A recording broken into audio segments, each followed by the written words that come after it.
ဒါတော့ရှူမကြီးနဲ့ကျွန်တော်ရဲ့စနေလေးပါသူ့မှာထူးခြားချက်ပါတယ်ရှိတော့ဆိုလို့ရှိရင်နော်သူကဝိစားဆိုလဲမမုံအလားပါဆိုရင်တိတ်ပြီးတော့လူရာထက်ပို့ပြီးပြုပြင်လေးမရှိဘူးဒါ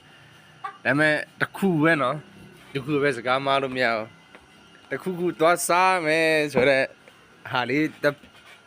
ပြောပြီးလို့ရှိရင်မတွားပြလို့ရှိရင်တော့ကဘာပြတ်တဲ့အတိုင်းပဲဒါ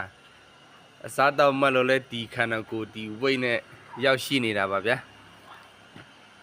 ဒါတော့သူ့ရဲ့ဒီမှာသူတမီးကြီးတဲ့လိုက်ရှုပ်နေတယ်မှာသူတို့ချီရတဲ့ကြောင်လေးလည်းရှိတယ်ဗျာအခုတော့မပိုက်ကြီးနေတာတွေ့လားဘယ်ကနေလာလဲမသိဘူးဒီအိမ်ရောက်တဲ့ကဒီကြောင်လေးလာနေတာပဲ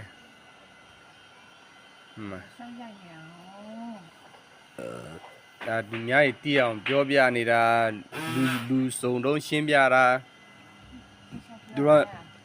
ကြောင်စကားပြောလို့ရှိရင်လေကြောင်တာလူစကားနားမလဲတာဒါအားယူဟိုတူတီတူတက်ပြောတတ်တယ်နော်ကိုယောက်ျားနဲ့စကားပြောတဲ့ချိန်ကျရင်လေတိလား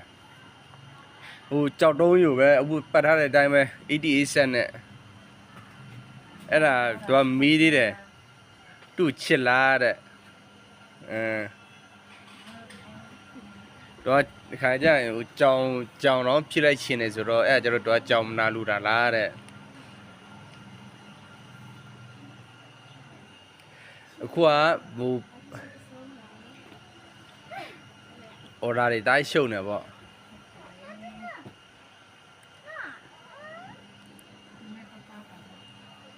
စကားကြည်ကြည်ပြောခုမှဟို6ပြက်ကင်းတဲလေးစင်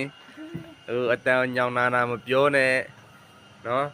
ကိုယောက်ျားကိုစူမယ်ဆဲပဲဆိုတော့ချိန်ကြရင်ပါဇက်ကနှရတက်ချိတ်တော့မယ်အာပြေးချပြေးနဲ့အခုကလုံးဝ6ပြက်ကင်းတဲလေးစင်ဆိုပြီးပြောနေရပြီကြုံနေနော်အေးမာကိုမျိုးတို့မြင်တော့အတိုင်းပဲနော်တို့လိုအင်ဂျီလေးတွေမာရှင်တယ်ဆိုရင်လည်းမာလို့ရပါတယ်နော်ကိုနောက်ဆုံးဒီကျွန်တော်မှရှိတဲ့ဒီဇိုင်းမလို့ချင်ဘူးဆိုရင်တော့မှကိုလူချင်တဲ့ဒီဇိုင်းကိုဓာတ်ပုံလေးနဲ့ဖြည်းဖြည်းရိုက်ပြီးတော့ပို့လာလို့လည်းရပါတယ်ဈေးကတော့လက်လီလက်ကားဈေးမျိုးရှိပါတယ်နော်လိုအပ်ရင်ဟိုင်းခဲ့ပါမိတ်မြန်မာဆိုပြီးတော့ဟိုအထင်သေးတာလည်းမဖြစ်စေချင်ပါဘူးခင်ဗျာအားလုံးကျေးဇူးပါ